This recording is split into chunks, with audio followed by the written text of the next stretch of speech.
ঈসা আলাইহিস সালাম ইমাম মাহদী আলাইহিস সালামকে পাশে রেখে সবার উদ্দেশ্যে বক্তব্য দিবেন, আল্লাহ তাআলা আমাকে দাজ্জালের ফিতনা থেকে তোমাদেরকে হেফাজতের জন্য পাঠিয়েছেন, দাজ্জালকে কতল করার মহান দায়িত্ব দিয়ে আল্লাহ আমাকে পাঠিয়েছেন। আল্লাহু আকবার। ওইদিকে দাজ্জাল, হাদিসে এসেছে দাজ্জালের অনুসারী হবে 70,000 ইহুদি। কত হাজার ইহুদি? সে তার 70,000-এর বিরাট ইহুদি বাহিনী নিয়ে আর অনেক অশিক্ষিত এবং দিন সম্পর্কে অজ্ঞ মহিলারা দাজ্জালের অনুসারী হবে। সে তার অনুসারীদেরকে নিয়ে রওনা করবে বাইতুল মুকাদ্দাসের দিকে এবং ইমাম মাহদী আলাইহিস সালাম তার হেডকোয়ার্টারকে হামলার জন্য, তার হেডকোয়ার্টার হবে শামে। হেডকোয়ার্টার হবে কোথায়? শামে। কোন শাম? শাম বললে তো শাম অনেকে আমরা চিনি না। বর্তমানে সিরিয়া, ফিলিস্তিন, লেবানন, জর্ডান, কয়টা দেশের নাম বললাম? সিরিয়া, ফিলিস্তিন, লেবানন, জর্ডান। বর্তমানে এই 4 দেশের সীমানা যত, রসুলের সময়ে এই 4টা দেশ মিলেছিল এক দেশ, আর নাম ছিল কি?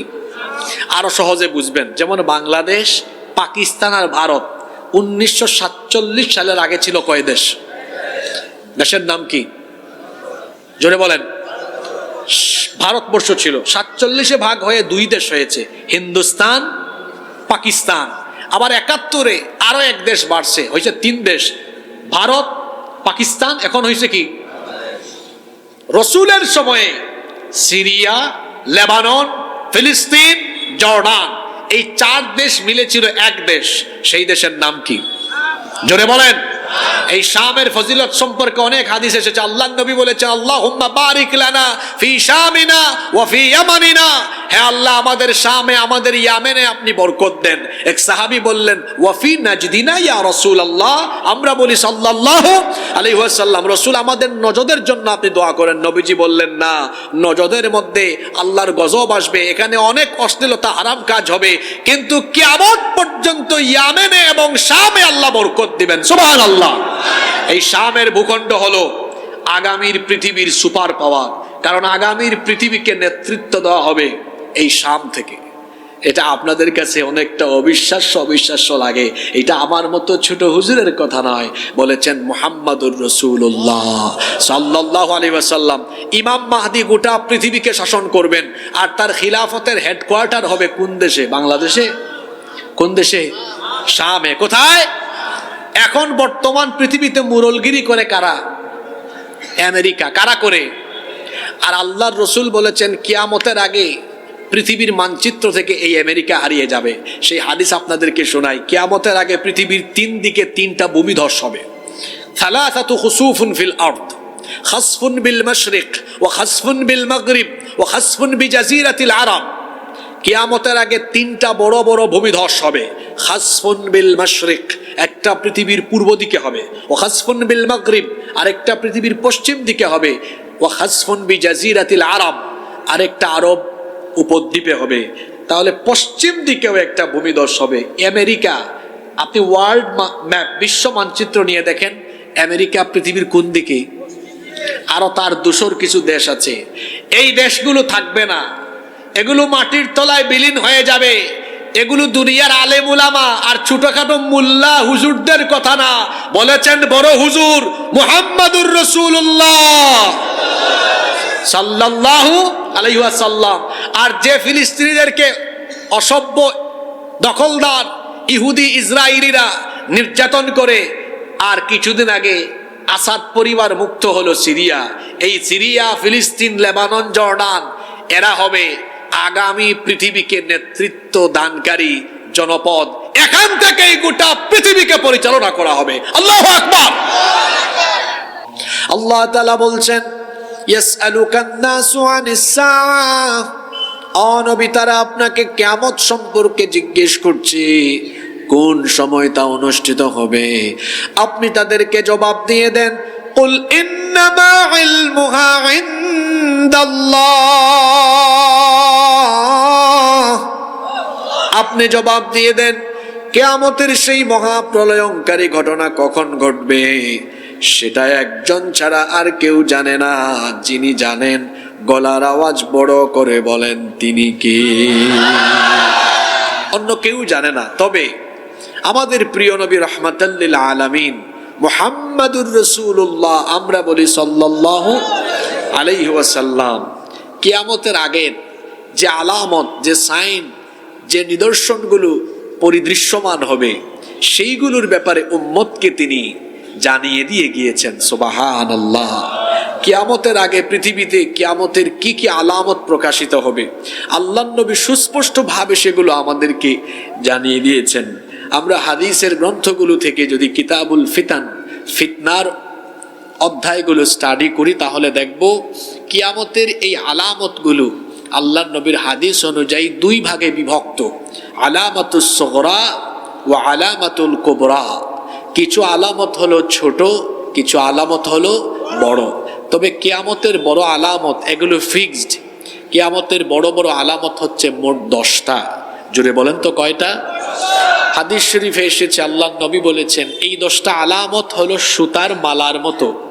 সুতার মালা যদি আপনি সুতাটা কেটে দেন, তাহলে দানা বা পুঁতি থাকবে না, একটার পর একটা পড়ে যেতে থাকবে। কিয়ামতের এই বড় 10টি আলামত যখন প্রথমটা প্রকাশিত হবে, খুব দ্রুত গতিতে ধারাবাহিকভাবে বাকিগুলোও প্রকাশিত হয়ে অল্প সময়ের ভিতরে কিয়ামতের ঘটনা অনুষ্ঠিত হয়ে যাবে। আল্লাহু আকবার।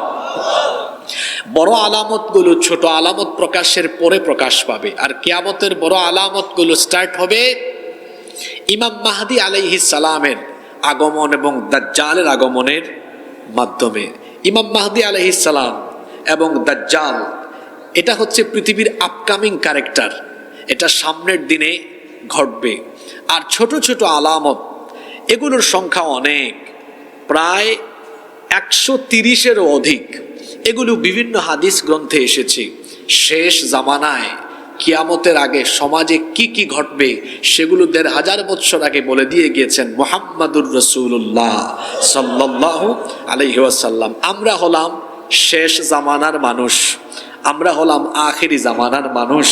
কিয়ামতের ঠিক আগে আমরা এমন একটা সময়ে পৃথিবীতে সময় অতিবাহিত করছি, যেই সময়টিকে নবীজি বলেছেন ফিতনার সময়, যেই সময়টিকে নবীজি বলেছেন চতুর্মুখী ফিতনা দ্বারা এই সময়টা আচ্ছাদিত থাকবে। এখন আমরা এমন এক সমাজে বসবাস করছি, এই সমাজের চতুর্দিকে ফিতনা আর ফিতনা। এই সময়টার ব্যাপারে আল্লাহর নবী 1500 বছর আগে আমাদেরকে সতর্ক করে গিয়েছেন। এই হাদিসটি তিরমিজি শরীফে বর্ণিত হয়েছে। হাদিসের বর্ণনাকারী সাহাবী হচ্ছেন আনাস ইবনে মালিক রাদিয়াল্লাহু আনহু।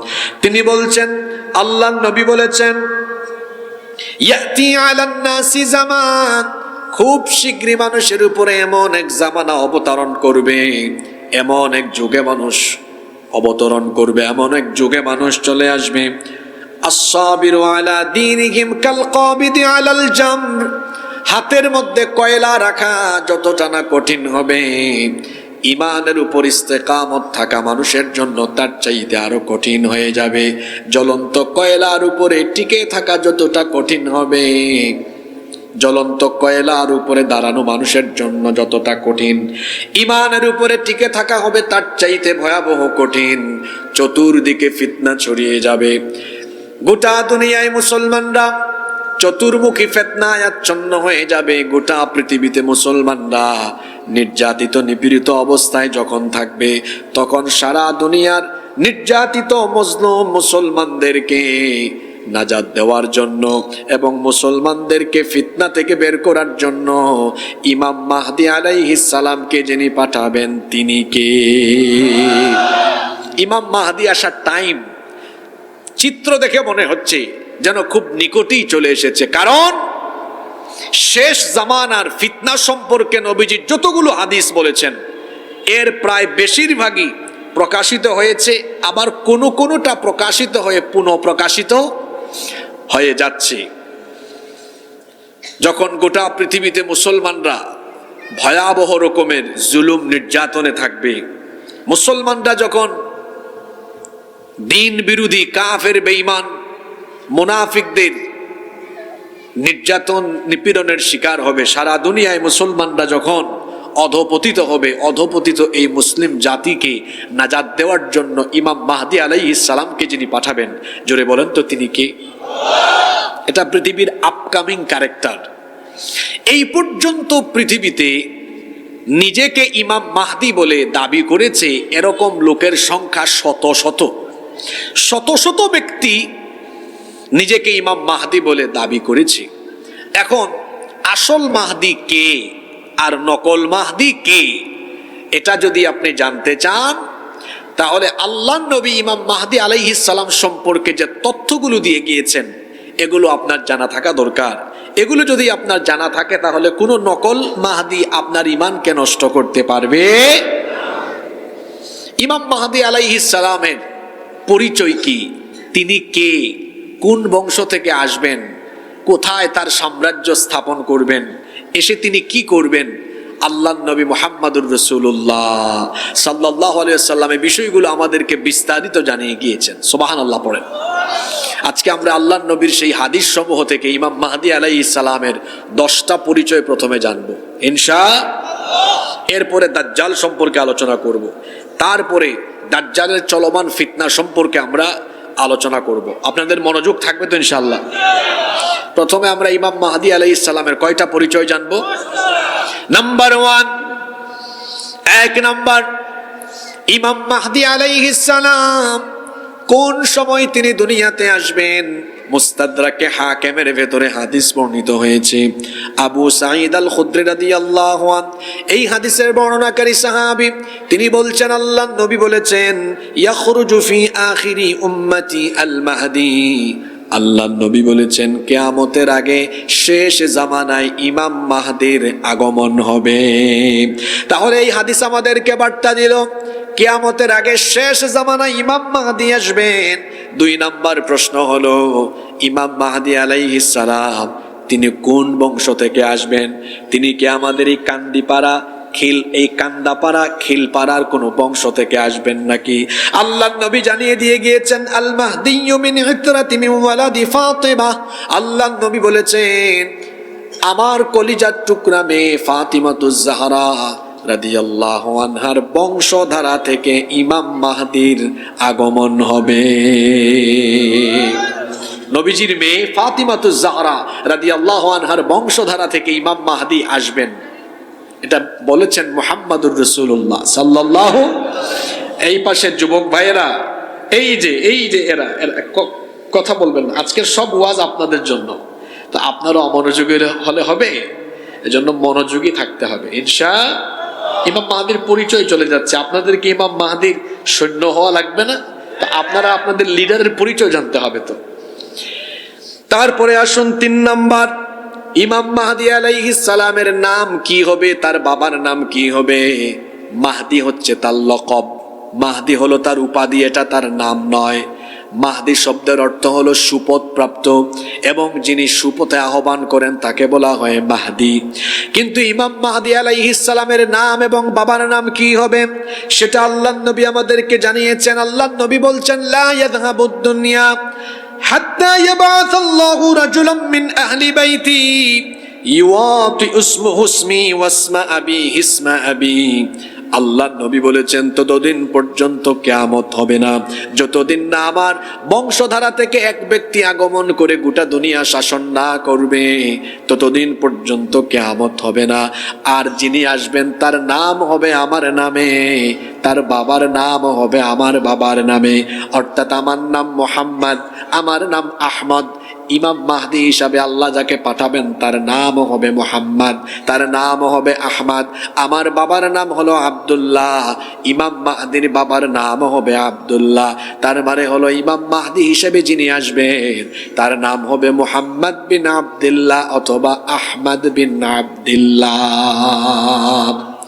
আল্লাহর নবী ইমাম মাহদি আলাইহিস সালামের বিস্তারিত পরিচয় দিয়েছেন। আমরা 3টা পয়েন্ট জানলাম, কোন সময় আসবেন, শেষ জামানায় আসবেন, কোন বংশে আসবেন, ফাতিমা রাদিয়াল্লাহু আনহার বংশধারা থেকে আসবেন, তার নাম ঠিকানা কি হবে সেটাও জানলাম। 4 নাম্বার হলো ইমাম মাহদি আলাইহিস সালামের শারীরিক বৈশিষ্ট্য কেমন হবে, ইমাম মাহদি আলাইহিস সালাম দেখতে কেমন হবেন। আল্লাহর নবী বলেছেন আল মাহদিয়্যু মিন্নি আজলাল জাবহা ওয়া আকনাল আনফ। আল্লাহর নবী বলেছেন ইমাম মাহদি আলাইহিস সালাম তার শারীরিক বৈশিষ্ট্য এমন হবে, তার ললাট তার এই কপালটা হবে প্রশস্ত, নাক হবে লম্বা, অত্যন্ত সুশ্রী সুন্দর চেহারা বিশিষ্ট হবেন। পৃথিবীতে আল্লাহ তাআলা যত পয়গাম্বার, যত নবী রাসূল পাঠিয়েছেন এবং যত আল্লাহওয়ালা মানুষ আছেন, সকলের চেহারার মধ্যে আল্লাহ একটা মায়া দিয়েছেন, নূর দিয়েছেন। কারণ আল্লাহওয়ালা মানুষরা আল্লাহর নৈকট্য হাসিলের মাধ্যমে আল্লাহর তরফ থেকে তারা এক ধরনের নূর পেয়ে যান। সুবহানাল্লাহ। এই জন্য দেখবেন আল্লাহওয়ালা মানুষ যারা, তাদের চেহারা যদি কালো হয়, চেহারার মধ্যে একটা আলো থাকে, একটা মায়া থাকে। আর যদি কোনো নাফরমান ব্যক্তি, হারামখোর ব্যক্তি হয়, এসির নিচে থাকে, গাড়িতে এসি, বাড়িতে এসি, অফিসেও এসি, সারাক্ষণ এসির নিচে যদি থাকে আর হারাম পয়সা যদি খায়, হারামখোর যদি হয়, দেখবেন এই হারামখোরকে দেখতে, চেহারাটাই দেখতে চোর আর ডাকাতের মতো লাগে। আমার সম্মানিত ইমাম সাহেব ভাই মাত্র 10 থেকে 12,000 টাকা বেতন পান, কিন্তু পোশাক পরিচ্ছদ কত পরিষ্কার পরিচ্ছন্ন, চেহারা সুরত দেখতে কত মায়া লাগে, কত ভালো লাগে। আবার অনেককে দেখবেন হারাম পয়সায় কোটি কোটি টাকা কামায় হারাম উপায়ে, যখন মানুষের সামনে দেখা দেয়, চেহারা দেখলেই মানুষ বুঝে সে আলগা পয়সা মারে। ইমাম মাহদী আলাইহিস সালাম তিনি হবেন দেখতে অত্যন্ত সুশ্রী, দেখতে অত্যন্ত সুন্দর। ইমাম মাহদী আলাইহিস সালামের 5 নাম্বার পরিচয় হলো তাকে আল্লাহ তাআলা কখন কোন সময়ে দুনিয়াতে পাঠাবেন। আল্লাহর নবী বলেছেন, ইয়ানজিলু বি উম্মতি ফি আখিরিজ জামানি বালাউন শাদীদুম মিন সুলতানিহিম লাম ইউসমা বালাউন আশাদ্দু মিন। আল্লাহর নবী বলেছেন, শেষ জামানায় এই উম্মতের উপরে এমন কঠিন মুসিবত আসবে, তাদের শাসকগণের পক্ষ থেকে এমন এমন জুলুম তাদের উপরে চাপিয়ে দেওয়া হবে, গোটা পৃথিবীতে মুসলমানরা এমন ভাবে নির্যাতিত হতে থাকবে, হাত্তা তাদিকা আনহুমুল আরদুর রাহবাহ। আল্লাহর নবী বলেছেন, মুমিনদের জন্য, মুসলমানদের জন্য গোটা দুনিয়াটা সংকীর্ণ হয়ে যেতে থাকবে।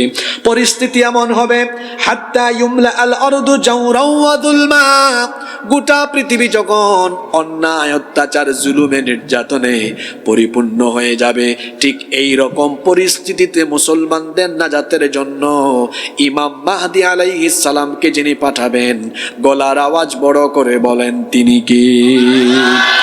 ইমাম মাহদী আলাইহিস সালামের 6 নাম্বার পরিচয় হলো তিনি যখন পৃথিবীতে আসবেন, আসার পরে তিনি কি করবেন? আল্লাহর নবী বলেছেন, ইয়ামলাউল আরদা কিসসান ওয়া আদলা কামা মুলিআত যুলমান ওয়া জাওরা।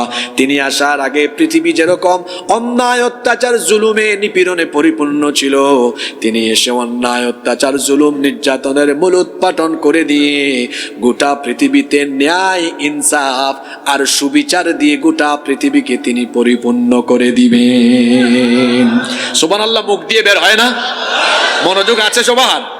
নাম্বার 7, 7 নাম্বার, ইমাম মাহদী আলাইহিস সালাম, তাকে রব্বুল আলামিন গোটা দুনিয়া শাসনের জন্য তাকে সেই যোগ্যতা, দক্ষতা, প্রজ্ঞা সবকিছু আল্লাহ তাকে কি সময়ের মধ্যে দান করবেন, আল্লাহর নবী সেটা স্পষ্ট করে বলে গিয়েছেন। আমরা নেতা হওয়ার জন্য, ক্ষমতা পাওয়ার জন্য কত পরিশ্রম করি, কত কষ্ট করি। আমরা ক্ষমতা পাওয়ার জন্য ইলেকশন করি, ভোটাভুটি করি, নির্বাচন করি, পরিশ্রম করি, আন্দোলন করি, মানববন্ধন করি, হরতাল করি, অবরোধ করি। কিন্তু ইমাম মাহদী আলাইহিস সালাম ক্ষমতার জন্য কোনো আন্দোলন করবেন না, সংগ্রাম করবেন না, ভোটাভুটি, ইলেকশন কিছুই তিনি করবেন না। বরং আল্লাহ তাআলা তাকে কিভাবে গোটা দুনিয়ার ক্ষমতার মালিক বানাবেন, আল্লাহর নবী বলেছেন, আল মাহদিয়্যু মিন্না আহলা ইউসলিহুল্লাহু ফি লাইলাতিন ওয়াহিদা। আল্লাহর নবী বলেছেন, আমার বংশধারা থেকে ইমাম মাহদী আসবেন, আর আল্লাহ তাআলা তাকে মাত্র এক রাতে গোটা দুনিয়ার ক্ষমতার মালিক বানায়া দিবেন। জোরে বলেন তো, কয় রাতে? আরো জোরে বলেন, কয় রাতে? মাত্র এক রাতে পৃথিবী শাসনের জন্য যত জ্ঞান, যত প্রজ্ঞা, যত অভিজ্ঞতা, দক্ষতা দরকার, এক রাতে আল্লাহ তার মধ্যে সবকিছু ইনস্টল, ডাউনলোড আর ইনস্টল একসাথে মেরে দিবেন। সুবহানাল্লাহ। ইমাম মাহদী আলাইহিস সালামের 8 নম্বর পরিচয় হলো ইমাম মাহদী আলাইহিস সালামের আত্মপ্রকাশ ঘটবে কাবার চত্বরে। কাবা ঘর তওয়াফরত অবস্থায় থাকবেন। গোটা পৃথিবী তখন মুসলমানদের জন্য সংকীর্ণ হয়ে আসবে। মুসলমানরা কাবার চত্বরে তাকে দেখেই চিনে ফেলবে। তাকে চিনেই লোকেরা এসে তার হাতে দলে দলে দলে দলে বায়াত গ্রহণ করতে থাকবে। সুবহানাল্লাহ। নকল মাহদী আর আসল মাহদী আপনি চিনবেন কেমনে? এই হাদিস ভালো করে বুঝেন। ইমাম মাহদী আলাইহিস সালাম তিনি যখন লোকদের কাছ থেকে বায়াত নিতে থাকবেন, এই খবর মুহূর্তের মধ্যেই সারা পৃথিবীতে ছড়িয়ে পড়বে। সর্বপ্রথম খুরাসানের দিক থেকে, অর্থাৎ বর্তমান আফগানিস্তান, উজবেকিস্তান, তুর্কমেনিস্তান, এই সকল অঞ্চল থেকে কালো পতাকাবাহী লোকেরা ইমাম মাহদী আলাইহিস সালামের খবর শুনে দলে দলে দলে তারা যেতে থাকবে। সুবহানাল্লাহ। আমরা যদি তখন বেঁচে থাকি, আমরাও ইমাম মাহদীর দলের সৈন্য হব ইনশাআল্লাহ। ইমাম মাহদী আলাইহিস সালামের হাতে লোকেরা কাবার চত্বরে বায়াত আরম্ভ করবে। এই খবর যখন চতুর্দিকে ছড়িয়ে যাবে, মাহদী বিরোধী কাফের, বেঈমান, মুনাফিক এবং আল্লাহর দ্বীনের দুশমনরা এই খবর জানা মাত্র তারা একটা স্পেশাল বাহিনী, স্পেশাল ফোর্স পাঠাবে ইমাম মাহদী আলাইহিস সালামকে হত্যার জন্য। আসল মাহদী আর নকল মাহদী চিনবেন কেমনে? আপনি দেখেন, আমি তো আলোচনার শুরুতে বলেছি, এই পর্যন্ত পৃথিবীতে শত শত ব্যক্তি নিজেকে মাহদী বলে দাবি করেছে। আমাদের ভারতবর্ষও করেছে। এই যে মির্জা গুলাম আহমদ কাদিয়ানি প্রথমে নবী দাবি করেছে, পরে আবার মাহদী দাবি করেছে। আপনারা গুগলে সার্চ করে দেখবেন, সর্বশেষ 1980 সালে সৌদি আরবের এক ব্যক্তি মোহাম্মদ বিন আবদুল্লাহ আল কাহতানি, সে তাকে ইমাম মাহদী বলে দাবি করেছে। সৌদি গভর্নমেন্ট ফোর্স পাঠিয়েছে, আর এসে তাকে সরাসরি গুলি করে একদম বুক ঝাঁঝরা করে দিয়ে জায়গাতেই মেরে ফেলেছে।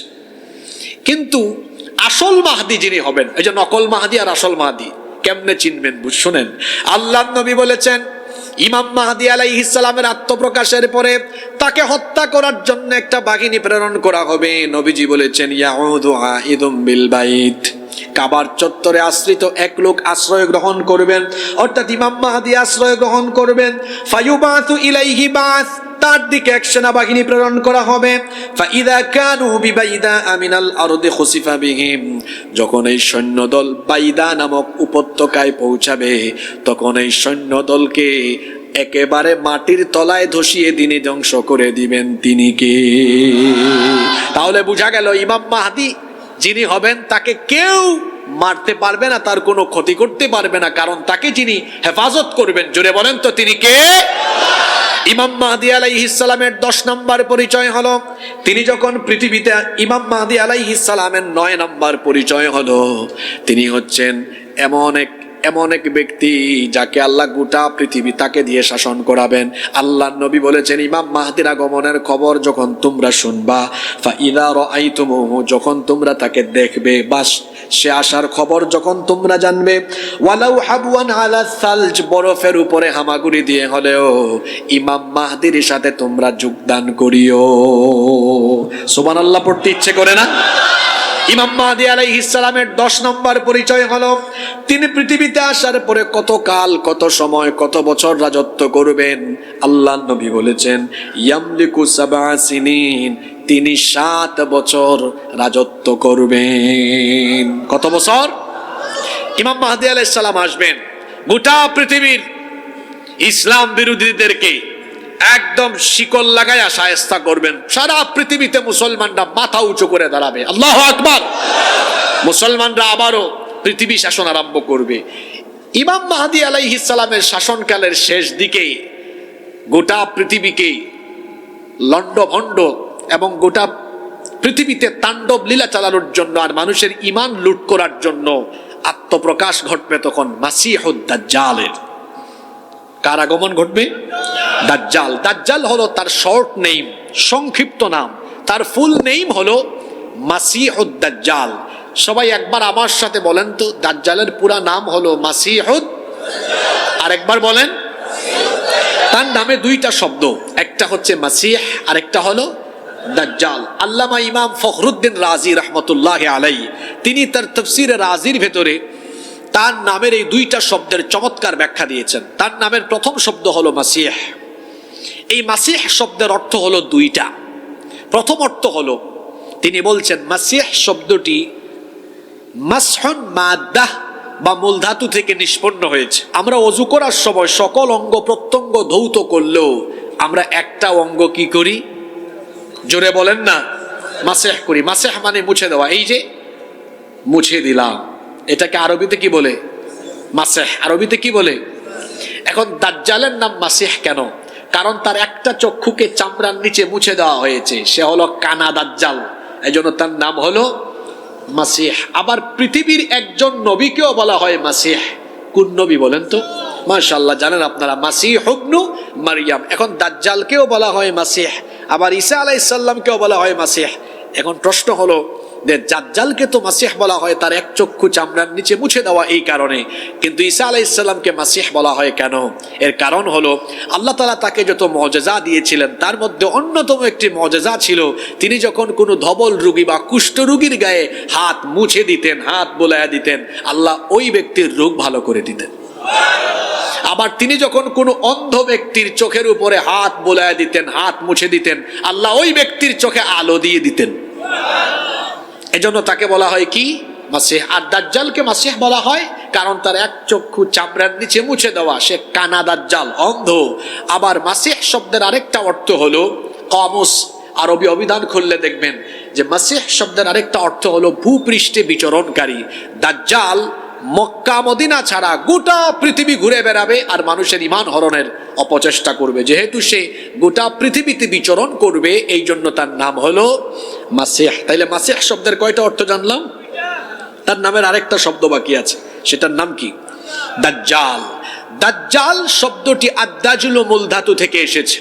ইয়ানি আদ-দাজলু ইয়ানি আল খালাত, মানে হচ্ছে সত্য মিথ্যার মিশ্রণ ঘটানো।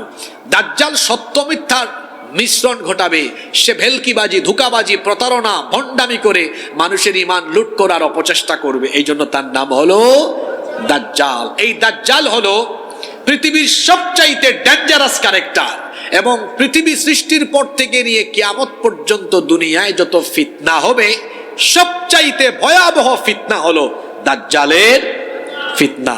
এই জন্য আল্লাহর নবী বলেছেন, মা মিন নাবিয়্যিন ইল্লা ওয়াকাদ আনযারা উম্মাতাহুল আ'ওয়ারুল কাযযাব।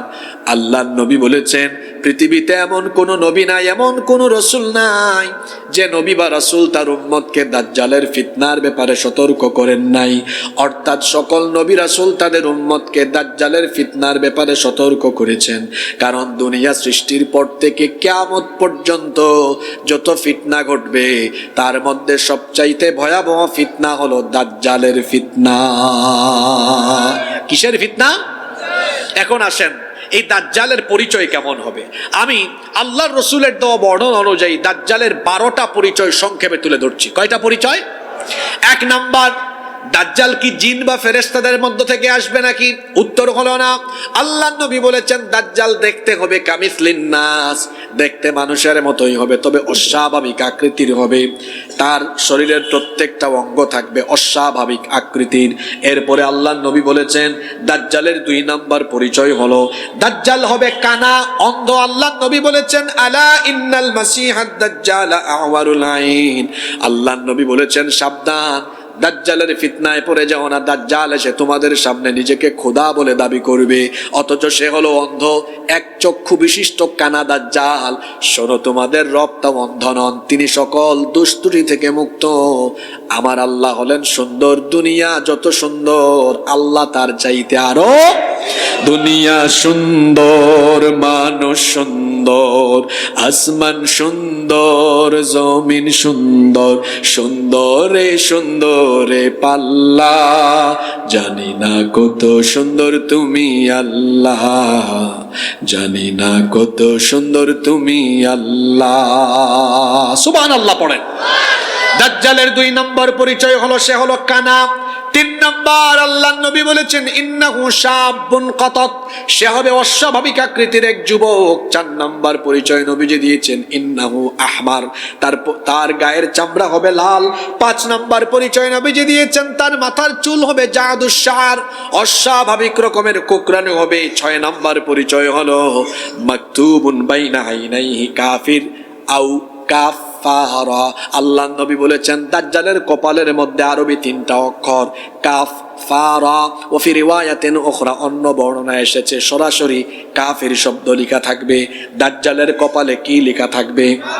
আল্লাহ নবী বলেছেন শিক্ষিত অশিক্ষিত প্রত্যেকটা মুসলমান দাজ্জালের কপালে লেখা থাকা কাফির শব্দটি পড়তে পারবে। আপনাদের মনে প্রশ্ন আসতে পারে, হুজুর অশিক্ষিত ব্যক্তি যে পড়ালেখা জানে না সেই ব্যক্তি কিভাবে এই কাফির লেখা চিনতে পারবে? আল্লাহ নবী বলেছেন এই ব্যক্তি পড়ালেখা না জানলেও অন্তরের মধ্যে ইমানের নূর থাকার কারণে দাজ্জালকে সে চিনতে পারবে। সুবহানাল্লাহ। আর যদি সে বেঈমান হয়, কাফির মুনাফিক মুশরিক হয়, শিক্ষিত হলেও দাজ্জালের কপালে থাকা কাফির লেখাটি পড়তে পারবে না, কারণ তার অন্তরের মধ্যে ইমানের নূর থাকবে না। দাজ্জালের 6 নম্বর পরিচয় আমরা জানলাম, তার কপালে লেখা থাকবে কাফির। 7 নম্বর আল্লাহ নবী বলেছেন ইন্না মাসিহাদ দাজ্জালি রাজুলুন কাসীরুন আফহাজ। আল্লাহ নবী বলেছেন দাজ্জাল হবে দেখতে খাটো বেটে, অনেক এলাকায় আঞ্চলিক ভাষায় এটাকে বলে বাইট্টা। আপনারা কি বলেন? দাজ্জাল হবে বেটে এবং আফহাজ। আফহাজ yani ওই যে ছেলেদের খতনা, অনেক এলাকায় এটাকে বলে, মুসলমানিও বলে। তো খতনা হলে মুসলমানি হলে ছেলেরা কিভাবে হাঁটে? আরে পাগুলো কেমনে দিয়ে হাঁটে? 2 পা ছড়ায়া ছড়ায়া, অনেক এলাকায় বলে সেগাইয়া সেগাইয়া। তো দাজ্জাল এরকম সেগাইয়া সেগাইয়া 2 পা ছড়ায়া ছড়ায়া হাঁটবে। অনেক যুবকেরা আছে রাস্তাঘাটে দাজ্জালীয় কায়দায় চলাফেরা করে, বড়দেরকে সম্মান করে না। রাস্তাঘাটে যখন মোটরসাইকেল ড্রাইভিং করে মুরব্বীদেরকে দেখলে কোনো সম্মান নাই, দেখা যায় ধুলাবালু উড়ায়া যায়। আর যুবক যদি রাস্তায় কয়েকটা মেয়ে পায়, হরণের মাত্রা তখন আরো বেড়ে যায়। এই রকম রাস্তাঘাটে অসভ্য ছেলেদের মতো চলাফেরা করা যাবে না। রহমানের বান্দারা কিভাবে চলাফেরা করবে? আল্লাহ বলেছেন ওয়া ইবাদুর রহমানিল্লাযীনা ইয়ামশুনা আলাল আরদি হাওনা। রহমানের বান্দা হলো তারা দুনিয়ার বুকে নম্রভাবে ভদ্রভাবে বিচরণ করে যারা। আমরা রাস্তাঘাটে চলার সময় ভদ্রতা অবলম্বন করব, বড়দেরকে সম্মান করব, নারীদেরকে ডিস্টার্ব করব না, ইফটিজিং করব না, ছোটদেরকে স্নেহ করব। আল্লাহ সবাইকে তৌফিক দেন, বলেন আমিন। তাহলে দাজ্জালের 7 নম্বর পরিচয় জানলাম, সে হবে বাইট্টা বাটি খাটো আর 2 পা ছড়িয়ে ছড়িয়ে হাঁটবে। তার 8 নম্বর পরিচয় হলো দাজ্জাল হবে নির্বংশ। আল্লাহ নবী বলেছেন আন্নাদ দাজ্জালু লা ইউলাদু লাহু, দাজ্জালের কোনো সন্তানাদি থাকবে না, সে হবে নির্বংশ। 9 নম্বর পরিচয় হলো সে দেখতে হবে দানব আকৃতি, তাকে দেখতেই ভয় লাগবে, এইরকম ভয়ঙ্কর আকৃতির হবে। 10 নম্বর পরিচয় হলো দাজ্জালের পরিচয় হলো সে এমন স্বভাবের হবে ইনহিনা, মানে ঘাউরা ঘাড় তেরা স্বভাবের হবে। দাজ্জালের 11 নম্বর পরিচয় হলো তার এই যে কপালটা থাকবে অস্বাভাবিক রকমের প্রশস্ত। আল্লাহ নবী বলেছেন আজলাল জাবহা, তার ললাট এই কপালটা অস্বাভাবিক রকমের প্রশস্ত হবে। আর দাজ্জালের 12 এবং সর্বশেষ পরিচয় হলো তার এই ঘাড়টা হবে আরিদুন নাহার, এটা হবে অত্যন্ত প্রশস্ত ব্যাপক। এই 12টা পরিচয় দাজ্জালের বলেছেন মুহাম্মাদুর রাসূলুল্লাহ সাল্লাল্লাহু। এখন আমাদের প্রশ্ন হলো হুজুর দাজ্জাল কোথায়? দাজ্জালের কি জন্ম হয়েছে না হবে? দাজ্জালের জন্ম হয়েছে না হবে? কি মনে হয় আপনাদের? হ্যাঁ হয়েছে। দাজ্জালের জন্ম আরো বহু আগে হয়ে গিয়েছে। দাজ্জাল আছে, পর্দার আড়াল থেকে তার ফিতনা চলছে। আপনার বাড়ির কাছে দাজ্জাল ঘুরঘুর করছে, আপনি টেরও পাচ্ছেন না। মনোযোগ আছে সবার? আমরা কিন্তু আলোচনার এমন এক জায়গায় এসেছি, যুবক ভাইরা মনোযোগে আছেন তো? দাজ্জালের যদি জন্মই হয়, প্রশ্ন হতে পারে দাজ্জাল কোথায় আছে? দাজ্জাল কোথায় আছে, কি অবস্থায় আছে, তারপরে কখন সে বের হবে, দুনিয়ায় বের হবে, বের হয়ে কি করবে, কতদিন থাকবে? কয়টা প্রশ্ন? আঙ্গুল দেখে বলেন কয়টা প্রশ্ন? আপনার আঙ্গুল দেখানো লাগবে না, আমি বলছি আমার আঙ্গুল দেখে বলেন কয়টা প্রশ্ন। দেখি কি মনে রাখছেন। 1, সে কোথায় আছে? 2, কখন সে আমাদের চোখের সামনে আসবে? 3, এসে সে কি করবে? 4, এসে কতদিন থাকবে? কয়টা প্রশ্ন? আপনাদের মনোযোগের জন্য আবার বলছি, সে কোথায় আছে, দাজ্জাল কোথায় আছে? 2, কখন মানুষের চোখের সামনে আসবে? 3, এসে কি করবে? 4, কতদিন থাকবে? এই 4টা প্রশ্নের জবাব রয়েছে একটা হাদিসের ভেতরে। আল্লাহু আকবার। এই হাদিসটা বড় লম্বা, এই লম্বা ঘটনাটি আমি কি আপনাদেরকে শোনাবো? এটার ভেতরে আমাদের জন্য অনেক জরুরি কথাবার্তা থাকবে, সমসাময়িক অনেক ইস্যু এখানে আসবে ইনশাআল্লাহ। মনোযোগ আছে তো সবার? কয়টা প্রশ্ন বললাম? দাজ্জাল কোথায় আছে, কখন বের হবে, বের হয়ে কি করবে, কতদিন থাকবে, 4 প্রশ্নের উত্তর কয়টা হাদিসের ভেতরে আছে। এই হাদিসের বর্ণনাকারী সাহাবী হচ্ছেন একজন মহিলা সাহাবী, ওনার নাম হলো ফাতিমা বিনতে কাইস রাদিয়াল্লাহু আনহা। তিনি বলছেন, ফজরের আজান আমি কানে শুনলাম। ফজরের আজানের ধ্বনি আমার কানে আসার পরে আমি ওযু করে আল্লাহর নবীর পিছনে নামাজ আদায়ের জন্য মসজিদে নববীর উদ্দেশ্যে রওনা করলাম। আমি মহিলাদের কাতারে নামাজ আদায় করলাম। আল্লাহর নবী সালাম ফেরালেন, নামাজ শেষ করে তিনি দাঁড়িয়ে গেলেন। দাঁড়ানোর পরে সকল সাহাবীদেরকে লক্ষ্য করে বললেন, কেউ তোমরা নিজেদের স্থান থেকে দাঁড়াবা না, উঠবা না, তোমাদের উদ্দেশ্যে জরুরি কথা আছে, সবাই বসো। এরপরে আল্লাহর নবী মিম্বরে আরোহণ করলেন। তারপরে আল্লাহর নবী সকল সাহাবীদের উদ্দেশ্যে বক্তব্য রাখলেন। আল্লাহর নবী বললেন, তামিম দাড়ি, এই নামটা আপনারা মনে রাখবেন, তামিম। আবার বলেন, আল্লাহর নবী বললেন তামিম দাড়ি এতদিন খ্রিস্টান ছিল, কিন্তু সে আমার কাছে এসে কালেমা পড়ে মুসলমান হয়ে গিয়েছে, সুবহানাল্লাহ। আল্লাহর নবী বললেন, তামিম দাড়ি লাখাম এবং জুজাম গোত্রের 30 জন সাথী নিয়ে নৌ ভ্রমণে বের হয়েছে। সে আমার কাছে ফিরে এসে ইসলাম কবুল করেছে। আর তামিম দাড়ি দাজ্জাল সম্পর্কে আমার কাছে এমন তথ্য দিয়েছে, যেই তথ্যগুলো আমি তোমাদের সাথে শেয়ার করা দরকার, এই রকম তথ্য সে আমার কাছে দিয়েছে। আমি আজ সেগুলো তোমাদের সাথে শেয়ার করব। আল্লাহু আকবার। আল্লাহর নবী তখন সাহাবীদেরকে বললেন, তামিম দাড়ি লাখাম এবং জুজাম গোত্রের মোট 30 জন সাথী নিয়ে নৌ ভ্রমণে, সাগর ভ্রমণে বের হয়েছিল। তারা সাগরের মধ্যে সামুদ্রিক ঝড়ের কবলে পড়ে গেল। সামুদ্রিক ঝড়ের কবলে পড়ে যাওয়ার কারণে তারা সাগরের মধ্যে পথ হারিয়ে ফেলল। 1 দিন আর 2 দিন নয়, টানা 1 মাস তারা সাগরে পথ হারিয়ে রইল। অবশেষে 1 মাস পরে তাদের সেই জাহাজ একটা অজানা অচেনা দ্বীপে গিয়ে নোঙ্গর করলো। তারা সেই জাহাজ থেকে অজানা অচেনা সেই দ্বীপের মধ্যে নামলেন। নামার পরে তারা সামনে এগুতে লাগলেন। দেখলেন এখানে কোনো মানুষজন নাই, একেবারে জনশূন্য জনমানবহীন এক দ্বীপ। তারা সামনে এগুতে এগুতে হঠাৎ করে তাদের চোখের সামনে একটা অস্বাভাবিক আকৃতির প্রাণী দেখলেন, যার গায়ে মোটা মোটা ঘন ঘন লোম। এত বেশি লোম ছিল, অতিমাত্রার লোম থাকার কারণে এই প্রাণীর সামনের আর পেছনের অংশ কোনটা বোঝা যাচ্ছিল না। তারা ভীত বিহব্বল হয়ে জিজ্ঞেস করলেন, মান আনতা, তুমি কে? সে তখন জবাব দিল, আনাল জাসসাসা, আমি হচ্ছি গুপ্তচর, আমি হলাম গোয়েন্দা, আমি হলাম সংবাদ সংগ্রহকারী। তারা জিজ্ঞেস করলেন, নির্জন অজানা অচিন এই দ্বীপে তুমি আবার কার গোয়েন্দাগিরি করো? সে তখন হাত দিয়ে ইশারা করে একটা ঘর দেখালো, বলল একটু সামনের দিকে এগিয়ে যাও, তাহলে বুঝবা আমি কার গোয়েন্দাগিরি করি। তারা এই অদ্ভুত আকৃতির প্রাণীর সাথে আর কথাবার্তা না বলে সামনের দিকে আগাতে লাগলেন। যেতে যেতে যেতে যেতে ওই ঘরের ভেতরে ঢুকে তারা দেখলেন অস্বাভাবিক আকৃতির দানবের মতো তার চেহারা। এই রকম এক ব্যক্তি, তার এই 2 হাত, আমার দিকে তাকান, 2 হাত ঘাড়ের পিছনে ঠিক এই রকম করে শিকল দিয়ে বাঁধা। দেখতেছেন আপনারা? এই 2 হাত ঘাড়ের পিছনে এই রকম শিকল দিয়ে বাঁধা, তার পাও জিঞ্জির দিয়ে শিকল দিয়ে বাঁধা, নড়াচড়া করতে পারছে না। তারা দেখার পরে ভয় পেয়ে গেলেন, দানবের মতো চেহারা, আবার তার হাত পা জিঞ্জির দিয়ে বাঁধা। তারা বললেন, কে তুমি? এখানে তুমি কি করো? ওই ব্যক্তি তখন বলল, আমার পরিচয় জানবা পরে, তোমাদের পরিচয় আমাকে দাও আগে, তোমরা আগে বলো তোমরা কারা? তারা বললেন, আমরা আরবের মানুষ, আমরা সাগর ভ্রমণে বের হয়েছিলাম, আমাদের জাহাজ সামুদ্রিক ঝড়ের কবলে পড়ে হারিয়ে গিয়েছিল। 1 মাস পথ হারা অবস্থায় থাকতে থাকতে আজ আমাদের জাহাজ অজানা অচেনা এই দ্বীপে এসে নোঙ্গর করলো। তারপরে এখানে নামার পরে আমরা তোমার কাছে এসেছি। তোমার কাছে আসার আগে একটা অদ্ভুত আকৃতির প্রাণীও দেখেছি। সে বলেছে সে নাকি তোমার গুপ্তচর, তোমার গোয়েন্দা।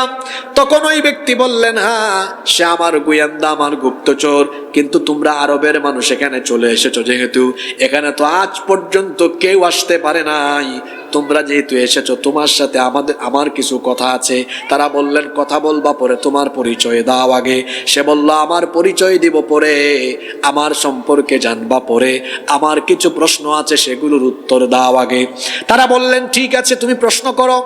এবার সে বলল আমাকে বাইসান সম্পর্কে খবর দাও, বাইসানের খেজুর বাগান সম্পর্কে আমাকে বলো। তারা বললেন বাইসানের খেজুর বাগানে এখনো খেজুর বাগানে খেজুর গাছ আছে, খেজুর গাছ থেকে মানুষ খেজুরও পায়। সে এবার বলল তাহলে আমাকে 2 নম্বর আরেকটা প্রশ্নের জবাব বলো, তবারিয়া উপসাগরে কি এখনো পানি আছে নাকি? তারা জবাবে বললেন হ্যাঁ, তবারিয়া উপসাগরে এখনো পানি আছে, সেই পানি মানুষ এখনো ব্যবহার করে, সেই পানি দিয়ে মানুষ চাষাবাদ করে। সে এবার বলল আমার আরেকটা প্রশ্ন আছে, সেটা হলো জুগারের ঝরনায় কি পানি আছে নাকি? লূত আলাইহিস সালামের মেয়ের নাম হলো জুগার। তিনি যেখানে মারা গিয়েছেন, মারা যাওয়ার পরে যে স্থানে একটা ঝর্ণার পাশে তাকে কবর দেওয়া হয়েছে, এই জন্য সেই ঝর্ণার নাম হয়েছে জুগারের ঝর্ণা। সে জিজ্ঞেস করলো জুগারের ঝর্ণার কি খবর, এখনো কি জুগারের ঝর্ণায় পানি আছে নাকি? তারা বললেন হ্যাঁ, জুগারের ঝর্ণায় এখনো পানি আছে, সেই পানি এখনো মানুষ ব্যবহার করে।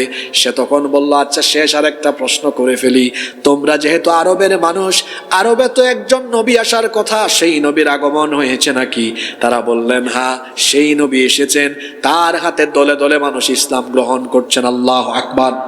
সে তখন বলল কাফির বেঈমান মুশরিকরা কি সেই নবীর বিরুদ্ধে কোনো যুদ্ধে মোকাবেলা করেছে নাকি? তারা বললেন হ্যাঁ, কিছুদিন আগে বদর যুদ্ধ হয়েছে, কাফেররা পরাজিত হয়েছে। সে তখন বলল হ্যাঁ, এমনটাই তো হওয়ার কথা, যে তার অনুসরণ করবে তারা দুনিয়া এবং আখিরাতে সফল হবে। এবার তারা বললেন শোনো, তুমি কিন্তু প্রশ্ন করতে করতে অনেকগুলো প্রশ্ন করেছো, এবার তুমি তোমার পরিচয় দাও। সে তখন তার পরিচয় দিল, বলল আনা মাসিহুদ দাজ্জাল। দাজ্জালের জন্ম হবে না, হয়ে গেছে। এই যে এক সাহাবী তামিমদারি 30 জনকে নিয়ে গিয়ে ওই অজানা অচিন দ্বীপে দাজ্জালের সাথে দেখা করে কথা বলে এসেছেন। আল্লাহু আকবার। সেই হাদিস নবীজি সাহাবীদের সামনে ফজরের নামাজের পরে বর্ণনা করেছেন। আল্লাহু আকবার পড়ে এরা আরো ভয় পেয়ে গেলেন, ভীত বিহব্বল হয়ে তারা জানতে চাইলেন আচ্ছা তুমি যদি মাসিহুদ দাজ্জালি হও, তোমার ব্যাপারে আমরা অনেক কথা শুনেছি, তোমার এই অবস্থা কেন? কেন তোমার হাত পা জিঞ্জির দিয়ে বাঁধা? সে তখন বলল আমাকে এইরকম শিকলবন্দি করে রেখেছেন কে? আল্লাহর নামটা এত আস্ত বললেন, জোরে বলেন কে? তারা বলল তুমি এখান থেকে ছুটতে পারো না কেন? সে বলল তিনি চাইবেন না যতক্ষণ, তিনি আমাকে ছুটাবেন না যতক্ষণ, এখান থেকে আমি বের হতে পারবো না ততক্ষণ। আমি বলেছিলাম 4টা প্রশ্নের উত্তর এক হাদিসের ভেতরে আছে। প্রথম প্রশ্নের উত্তর পেয়েছি দাজ্জাল কোথায় আছে, এই হাদিস থেকে জানলাম একটা অজানা অচেনা দ্বীপের মধ্যে দাজ্জালকে বন্দী করে রেখেছেন কে? আল্লাহ। 2 নম্বর প্রশ্ন আমাদের ছিল সে কখন দুনিয়াতে আসবে, এই প্রশ্ন সাহাবীরা তাকে করলেন। বললেন আচ্ছা তুমি এখান থেকে মুক্ত হয়ে দুনিয়াতে যাবে কখন, মানুষের চোখের সামনে তুমি বের হয়ে আসবে কখন? সে তখন বলল আমি কখন বের হব এর উত্তর কিন্তু কিছুক্ষণ আগে প্রশ্নের মাধ্যমে আমি ইঙ্গিত দিয়ে গিয়েছি। তারা বললেন কিরকম? সে তখন বলল কিছুক্ষণ আগে না তোমাদেরকে জিজ্ঞেস করলাম বাইসানের খেজুর বাগানে কি এখনো খেজুর গাছ আছে নাকি? তোমরা বলেছো হ্যাঁ, খেজুর বাগানে এখনো খেজুর গাছ আছে, খেজুরও মানুষ পায়, কিন্তু খুব শীঘ্রই বাইসারের খেজুর বাগানের খেজুর গাছ মরে যাবে, একটা খেজুর গাছও থাকবে না। তোমাদেরকে 2 নম্বর প্রশ্ন করেছিলাম তবারিয়া উপসাগরে পানি এখনো আছে নাকি? তোমরা বলেছ তবারিয়া উপসাগরে পানি আছে। আমি বলছি শোনো, তবারিয়া উপসাগরের পানি খুব শীঘ্রই শুকিয়ে যাবে, 1 ফোঁটা পানিও থাকবে না। 3 নম্বর প্রশ্ন করেছিলাম জুগারের ঝর্ণায় পানি আছে কিনা? তোমরা বলেছ পানি আছে, কিন্তু খুব শীঘ্রই এমন পরিস্থিতি হবে জুগারের ঝর্ণায় 1 ফোঁটা পানি থাকবে না। সে বলল যখন বাইসারের খেজুর বাগানের খেজুর গাছ নষ্ট হয়ে যাবে, তবারিয়া উপসাগরের পানি যখন শুকিয়ে যাবে, জুগারের ঝর্ণায় যখন পানি থাকবে না, তখন আমি দাজ্জাল দুনিয়াতে মানুষের চোখের সামনে আত্মপ্রকাশ করব। আল্লাহু আকবার। কয়টা জায়গার কথা বলেছি? বাইসান এটা ফিলিস্তিনের একটা অংশ ছিল। গুগলে সার্চ করে দেখবেন, এই অসভ্য দখলদার ইহুদিরা তারা তো মনে করে তাদের মহান নেতা হলো দাজ্জাল, এজন্য দাজ্জালের সাথে রিলেটেড যত অঞ্চলের কথা হাদিসে আছে এগুলো তারা ইতিমধ্যে দখল করে ফেলেছে। বাইসান ইতিমধ্যে ইসরায়েলের দখলে, এবং বাইসানের খেজুর বাগানে আগের কোনো খেজুর গাছ নাই। ইহুদিরা মেক্সিকো থেকে, আপনারা এগুলো ইউটিউবে গুগলে সার্চ করে দেখবেন, বাইসানের খেজুর বাগানও আপনারা দেখতে পারবেন। ইহুদিরা মেক্সিকো থেকে কিছু খেজুর গাছ এনে ওই বাগানে লাগিয়েছে। তবারিয়া উপসাগর, এটাকে বলা হয় sea of Galilee. Sea of Galilee গুগলে সার্চ করলে আসবে। ওইটাতে এখন পানি আর আগের মতো নাই, কৃত্রিমভাবে পানি সংরক্ষণ করা হয়, কিন্তু বেশিক্ষণ থাকে না। তারপর জুগারের ঝর্ণার অবস্থাও খুব একটা ভালো না, পানি আগের মতো আর নাই। তার মানে দাজ্জাল আসার যে 3টা আলামতের কথা বলা হয়েছে, বাইসানের খেজুর বাগানে খেজুর গাছ কিন্তু আগের গুলা নাই। তবারিয়া উপসাগরের পানিও শুকায় যাচ্ছে, জুগারের ঝর্ণাও শুকায় যাচ্ছে। তার মানে দাজ্জাল মানুষের চোখের সামনে এসে ফিতনা চালানোর সময়ও খুব কাছে চলে এসেছে। তারা জিজ্ঞেস করলেন, আচ্ছা তুমি দুনিয়াতে যখন যাবে তখন তুমি কি করবে?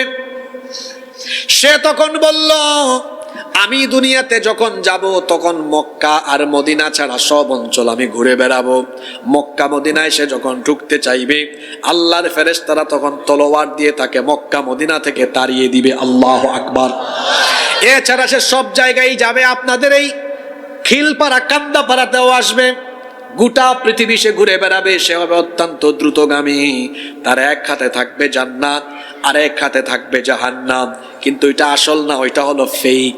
আল্লাহর নবী বলেছেন, দাজ্জাল এসে মানুষকে বলবে, আমি তোমাদের খোদা, আমার উপর ঈমান আনো, ঈমান আনলে আমার এই জান্নাত তোমাদেরকে দিব, ঈমান না আনলে আমার জাহান্নামে নিক্ষেপ করব।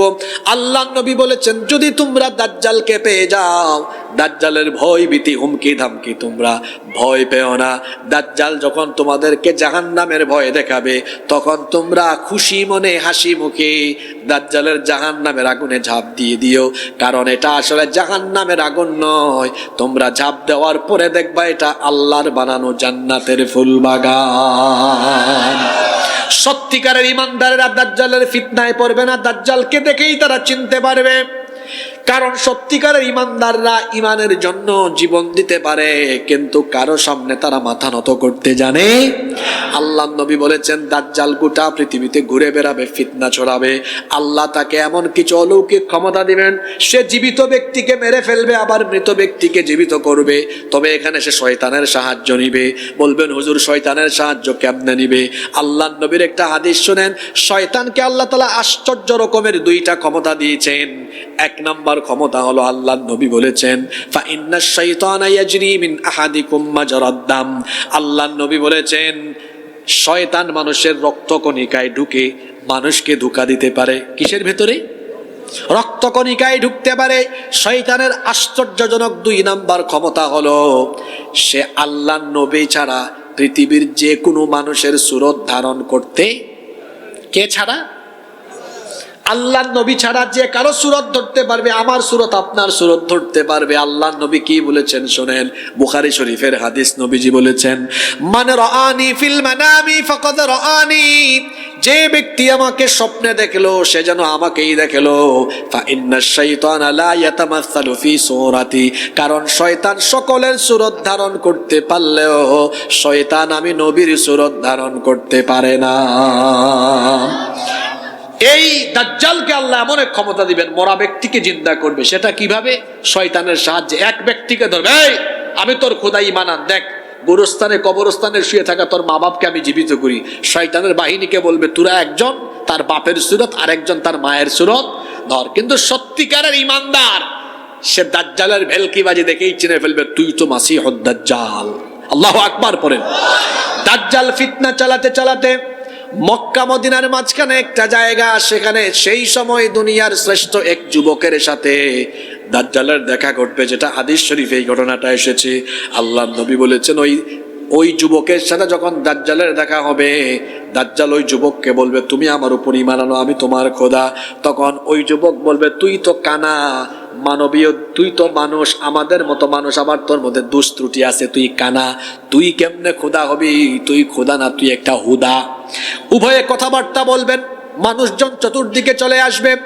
দাজ্জাল তখন বলবে, দেখো এ আমাকে খোদা মানে না, এক্ষুনি তোমাদের চোখের সামনে আমি তাকে হত্যা করব, আবার আমি তাকে জীবন দিব। তাহলেই তো তোমরা বুঝবা আমি সত্যিকারের খোদা। দাজ্জাল ওই যুবককে হত্যা করবে, আবার জীবিত করবে। ওই যুবককে বলবে, দেখ আমি তোর খোদা, ঈমান আন। ওই যুবক তখন বলবে, আমার ঈমান আরো পাকাপুক্ত হয়েছে, আমি বুঝতে পেরেছি তুই দাজ্জাল। আল্লাহু আকবার। এরপরে দাজ্জাল ওই যুবককে আরো নির্যাতন করবে, নিপীড়ন করবে, কিন্তু যুবক ঈমান আনবে না। তারপরে করাত, হাদিসে এসেছে করাত দিয়ে দাজ্জাল ওই যুবককে দুই টুকরা করবে, দুই টুকরা করে ওই যুবকের মাঝখান দিয়ে হাঁটাহাঁটি করবে, আবার জোড়া লাগায় বলবে ঈমান আন। ওই যুবক বলবে, আমার ঈমান আরো পাকাপুক্ত হয়েছে, তুই যে দাজ্জাল এখন আরো ঈমান মজবুত হয়েছে। আল্লাহু আকবার। আল্লাহ ওই যুবকের উপর খুশি হয়ে যাবেন, মানুষের সামনে আল্লাহ এক অস্বাভাবিক ঘটনা ঘটাবেন। এবার দাজ্জাল ক্ষিপ্ত হয়ে গিয়ে একটা ছুরি হাতে নিয়ে ওই যুবকের গলায় যখন ছুরি চালাতে চাইবে, আল্লাহ তাআলা তখন মানুষের চোখের সামনে দাজ্জালকে আরো বেশি ভালো করে চিনায় দিবেন। তখন দাজ্জাল ওই যুবকের গলার মধ্যে ছুরি চালালেও ছুরি চলবে না, কারণ তার গলাটাকে তখন তামার মতো শক্ত বানায় দিবেন কে? দাজ্জাল এসে ফিতনা চালাবে। এরা জিজ্ঞেস করলেন, তুমি গিয়ে কি করবে? সে এই ফিতনার বর্ণনা দিল। তারপরে এরা জিজ্ঞেস করলেন, আচ্ছা তুমি কতদিন থাকবে? শুনতেছেন আপনারা? দাজ্জাল বলল, আমি দুনিয়াতে গিয়ে মোট 40 দিন থাকবো। জোরে বলেন কতদিন? তবে স্বাভাবিক 40 দিন নয়, দাজ্জালের প্রথম দিনটা হবে 1 বছরের সমান লম্বা, দাজ্জালের দ্বিতীয় দিনটা হবে 1 মাসের সমান লম্বা, দাজ্জালের তৃতীয় দিনটা হবে 1 সপ্তাহের সমান লম্বা। দেখি কথা বুঝে থাকলে বলেন তো, দাজ্জাল এসে পৃথিবীতে থাকবে মোট কতদিন? প্রথম দিনটা হবে কত বছরের সমান? দ্বিতীয় দিন হবে কয় মাসের সমান? তৃতীয় দিন হবে কয় সপ্তাহ? এই কথা শুনে সাহাবীরা বললেন, ওগো আল্লাহর নবী, যদি দাজ্জালের প্রথম দিনটা 1 বছরের সমান লম্বা হয়, এত ওয়াক্তের নামাজ আমরা কিভাবে আদায় করব? আল্লাহর নবী বললেন, অনুমান করে করে তোমরা নামাজ আদায় করে নিও। প্রথম দিন 1 বছরের সমান, দ্বিতীয় দিন 1 মাসের সমান, তৃতীয় দিন 1 সপ্তাহের সমান। বাকি আছে কয় দিন? 37 দিন। বাকি আছে কয় দিন? এই 37 দিন হবে স্বাভাবিক দিনের মতো লম্বা। এই দাজ্জাল পৃথিবীতে এসে ভয়াবহ ফিতনা চালাবে। এই দাজ্জালকে কতল করার জন্য আল্লাহ তাআলা পাঠাবেন মাসীহ ইবনে মারইয়াম, ঈসা আলাইহিস সালামকে। সুবহানাল্লাহ পড়েন। পৃথিবীর একজন নবীর এখনো ইন্তেকাল হয় নাই, তার এখনো মৃত্যু হয় নাই। সেই নবীর নাম কি? জোরে বলেন, সেই নবীর নাম কি? যদিও খ্রিস্টানদের আকীদা হলো তারা ঈসা আলাইহিস সালামকে শুলে চড়িয়ে হত্যা করেছে, কিন্তু আল্লাহর কোরআন আমাদেরকে বলছে তারা যাকে শুলে চড়িয়ে হত্যা করেছে তিনি ঈসা ছিলেন না, তিনি ছিলেন মিস্টার মিসা। সৈন্যরা ঈসা আলাইহিস সালামকে হত্যা করার জন্য ঘরের চতুর্দিক ঘেরাও করেছিল, কিন্তু আল্লাহ তাআলা ঈসা আলাইহিস সালামকে ওই ঘর থেকে হেফাজত করে আসমানে উঠায়া নিয়েছেন। আল্লাহু আকবার। কেন উঠায়া নিয়েছেন? তার কারণ হলো ঈসা আলাইহিস সালাম আল্লাহর কাছে আবেদন করেছিলেন, হে রব, আমার পরেই তো শেষ নবী দুনিয়ায় আসবেন, এই নবীর উম্মতের এত দাম, এই নবীর উম্মতের এত মর্যাদা, তুমি আমাকে নবী বানিয়েছো, কিন্তু আমাকে উম্মত বানালে আমি আরো খুশি হতাম। তোমার কাছে আবেদন হলো ওই নবীর উম্মত আমাকে বানিয়ে দিও। আল্লাহ এই দোয়া কবুল করলেন, বললেন, ঈসা, আমি তোমার মউত দিব না, আমি তোমাকে আখেরি নবীর উম্মত বানাবো, এবং সেই নবীর উম্মতই শুধু নয়, সেই নবীর উম্মত বানিয়ে সেই নবীর উম্মতের জন্য বড় একটা দায়িত্বও তোমাকে দিয়ে সম্পন্ন করাবো। আল্লাহু আকবার। সৈন্যরা ঈসা আলাইহিস সালামকে হত্যা করার জন্য ঘরের চতুর্পাশে অবস্থান নিয়ে যখন ঘরে ঢুকেছিল, তার আগে আল্লাহ ঈসা আলাইহিস সালামকে ঘর থেকে উঠায় নিলেন। যে সৈন্যরা ঘরে ঢুকেছিল, এই সৈন্যদের ভেতর থেকে একজন সৈন্যকে আল্লাহ তাআলা ঈসা নবীর সুরত দিয়ে দিলেন। আল্লাহ তাআলা এটা পারেন কি পারেন না? এবার তারা ওকে ধরল। এই সৈন্য বলল, আমি তো ঈসা না, আমাকে কেন ধরেছ? আমি তো মিসা, আমি ঈসা না। তখন সৈন্যরা বলল, তুই ঈসা না মিসা আমরা বুঝে, যা আয়নার সামনে গিয়া দেখ, তুই ঈসা না হলে ঈসার চেহারা হয়েছে কেমনে। এবার ওইটাকে ধরে তারা নিয়ে শুলে চড়িয়ে হত্যা করলো। তারা বলেন তো, তারা যাকে হত্যা করলো এটা ঈসা ছিল না মিসা ছিল? আরো জোরে বলেন, ঈসা না মিসা? ঈসা আলাইহিস সালামের এখনো ইন্তেকাল হয় নাই। দাজ্জালকে কতল করার জন্য আল্লাহ তাআলা ঈসা আলাইহিস সালামকে পাঠাবেন। কোথায় পাঠাবেন? বর্তমান সিরিয়ার দামেস্ক শহরের পূর্ব দিকের সাদা গম্বুজওয়ালা একটা মসজিদে ফজরের আজান হয়ে যাবে, ফজরের নামাজের ইকামত আরম্ভ হবে। ইমাম মাহদী আলাইহিস সালাম নামাজের ইমামতির জন্য যখন এগিয়ে যাবেন, ঠিক এই সময়ে সিরিয়ার দামেস্কের পূর্ব দিকের সাদা গম্বুজওয়ালা মসজিদে দুইজন ফেরেশতার কাঁধের উপর ভর করে ঈসা আলাইহিস সালাম অবতরণ করবেন। আরো আসতে বলেন সুবহানাল্লাহ। যুবক ভাইরা ঘুমায় গেছে নাকি? ঈসা আলাইহিস সালামকে দেখে ইমাম মাহদী আলাইহিস সালাম চিনে ফেলবেন, বলবেন আপনি আসেন ইমামতি করেন। তিনি বলবেন না, আপনি মুসলমানদের খলিফা, আপনি ইমামতি করেন, আমি মুক্তাদি হব, আমি মুসল্লি হব। আমি যে দায়িত্বের জন্য এসেছি ওই দায়িত্বের কথা নামাজের পরে সবাইকে অবগত করব। নামাজ শেষ হয়ে যাবে, ঈসা আলাইহিস সালাম ইমাম মাহদী আলাইহিস সালামকে পাশে রেখে সবার উদ্দেশ্যে বক্তব্য দিবেন। আল্লাহ তাআলা আমাকে দাজ্জালের ফিতনা থেকে তোমাদেরকে হেফাজতের জন্য পাঠিয়েছেন, দাজ্জালকে কতল করার মহান দায়িত্ব দিয়ে আল্লাহ আমাকে পাঠিয়েছেন। আল্লাহু আকবার। ওইদিকে দাজ্জাল, হাদিসে এসেছে দাজ্জালের অনুসারী হবে 70,000 ইহুদি। কত হাজার ইহুদি? সে তার 70,000-এর বিরাট ইহুদি বাহিনী নিয়ে আর অনেক অশিক্ষিত এবং দিন সম্পর্কে অজ্ঞ মহিলারা দাজ্জালের অনুসারী হবে। সে তার অনুসারীদেরকে নিয়ে রওনা করবে বাইতুল মুকাদ্দাসের দিকে, এবং ইমাম মাহদী আলাইহিস সালাম তার হেডকোয়ার্টারকে হামলার জন্য, তার হেডকোয়ার্টার হবে শামে। হেডকোয়ার্টার হবে কোথায়? শামে। কোন শাম? শাম বললে তো শাম অনেকে আমরা চিনি না। বর্তমানে সিরিয়া, ফিলিস্তিন, লেবানন, জর্ডান, কয়টা দেশের নাম বললাম? সিরিয়া, ফিলিস্তিন, লেবানন, জর্ডান। বর্তমানে এই 4 দেশের সীমানা যত, রসুলের সময়ে এই 4টা দেশ মিলে ছিল এক দেশ, আর নাম ছিল কি? আরো সহজে বুঝবেন, যেমন বাংলাদেশ, পাকিস্তান আর ভারত 1947 সালের আগে ছিল কয় দেশ? দেশের নাম কি? জোরে বলেন। ভারতবর্ষ ছিল, 47-এ ভাগ হয়ে 2 দেশ হয়েছে, হিন্দুস্তান, পাকিস্তান। আবার 71-এ আরো এক দেশ বাড়ছে, হয়েছে 3 দেশ, ভারত, পাকিস্তান, এখন হয়েছে কি? রসুলের সময়ে সিরিয়া, লেবানন, ফিলিস্তিন, জর্ডান, এই 4 দেশ মিলে ছিল এক দেশ। সেই দেশের নাম কি? জোরে বলেন। এই শামের ফজিলত সম্পর্কে অনেক হাদিস এসেছে। আল্লাহর নবী বলেছে, আল্লাহুম্মা বারিক লানা ফি শামিনা ওয়া ফি ইয়ামানিনা, হে আল্লাহ আমাদের শামে, আমাদের ইয়ামেনে আপনি বরকত দেন। এক সাহাবী বললেন, ওয়া ফি নাজদিনা ইয়া রাসূলুল্লাহ, আমরা বলি সাল্লাল্লাহু আলাইহি ওয়াসাল্লাম, রাসূল আমাদের নজদের জন্য আপনি দোয়া করেন। নবীজি বললেন, না, নজদের মধ্যে আল্লাহর গজব আসবে, এখানে অনেক অশ্লীলতা, হারাম কাজ হবে, কিন্তু কিয়ামত পর্যন্ত ইয়ামেনে এবং শামে আল্লাহ বরকত দিবেন। সুবহানাল্লাহ। এই শামের ভূখণ্ড হলো আগামীর পৃথিবীর সুপার পাওয়ার, কারণ আগামীর পৃথিবীকে নেতৃত্ব দেওয়া হবে এই শাম থেকে। এটা আপনাদের কাছে অনেকটা অবিশ্বাস্য লাগে। এটা আমার মতো ছোট হুজুরের কথা নয়, বলেছেন মুহাম্মাদুর রাসূলুল্লাহ সাল্লাল্লাহু আলাইহি ওয়াসাল্লাম। ইমাম মাহদী গোটা পৃথিবীকে শাসন করবেন, আর তার খিলাফতের হেডকোয়ার্টার হবে কোন দেশে? বাংলাদেশে। কোন দেশে? শামে। কোথায়? এখন বর্তমান পৃথিবীতে মুরলগিরি করে কারা? আমেরিকা। কারা করে?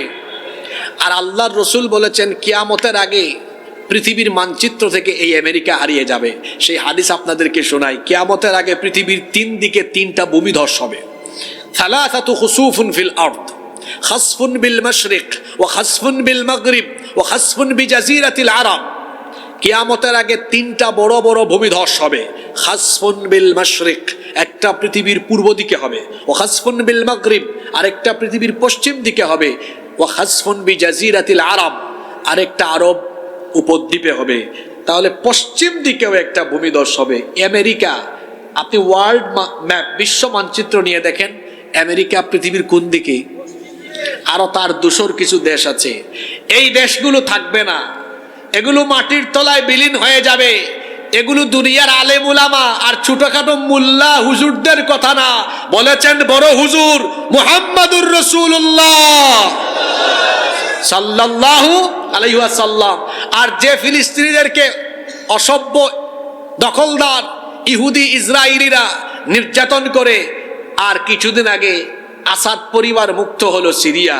এই সিরিয়া, ফিলিস্তিন, লেবানন, জর্ডান, এরা হবে আগামী পৃথিবীকে নেতৃত্ব দানকারী জনপদ, এখান থেকেই গোটা পৃথিবীকে পরিচালনা করা হবে। আল্লাহু আকবার। গাজওয়াতুল হিন্দের চেতনা আছে। আমরা কেউ যুদ্ধপ্রিয় নই, শান্তিপ্রিয়। তবে তোমরা যদি নিজেরাই আমাদের উপরে ঝাঁপিয়ে পড়ো, তখন তো আমরা আর বসে থাকবো না। হিন্দের চেতনা নিয়ে যখন আমরা তোমাদের মোকাবেলা আরম্ভ করব, তোমাদের মোকাবেলা আরম্ভ করলে, ইউনূস সাহেব তো বলেছেন 7 সিস্টারের কথা, আর আমি বলছি আমাদের মানচিত্রকে খণ্ড বিখণ্ড করার অপচেষ্টা করলে, আমরা যদি 14 কোটি মুসলমান গাজওয়াতুল হিন্দের চেতনা নিয়ে তোমাদের মোকাবেলায় দাঁড়িয়ে যাই, ভারতের মানচিত্র টুকরা টুকরা হয়ে গিয়ে দিল্লিতে কালেমার পতাকা উড়িয়ে দেওয়া হবে।